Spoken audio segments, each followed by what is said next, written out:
Yeah, my seatbelt work out good.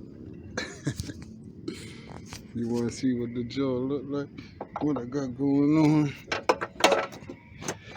Yeah, like one guy said, the old razor seatbelt's a joke. I bought these from Walmart. I was mad because they weren't ratchet straps. I didn't really look. I was excited that they were on sale. Real cheap for a 4-pack of them. But they're called,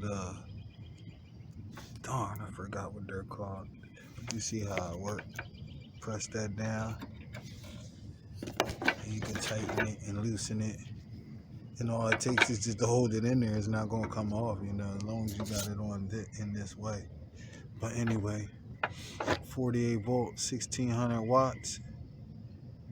All I had to do was just put a little hole there. This is just there. I didn't even have that there before. I just had it there because my chain's loose. And if the chain pop off, I didn't want to take the cover off, but the cover fits perfectly over top of that. And that held that down. This is just temporary setup. And of course, all of this space. And nobody knows what to do. They doing all of this to mount the battery, but you got all of this space in between your legs. Now it's no longer a child's toy. Even if it was a child's toy, I put the pedal right there for the child to hit the thing. You know what I mean? For the throttle, I realized I could use that. That's why that's still hanging. I never wanted to get rid of it until I feel as though I didn't need it. Plus, I didn't want to mess it up, but I'll just make a little adapter for its cable. That way, I can keep it stopped. But I might just make my adapter and use it like that. Put it back on there and take these off.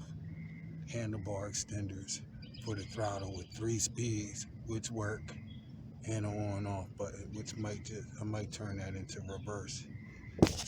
But I think I might have to make this chain tight. Anyway, that's the razor, John.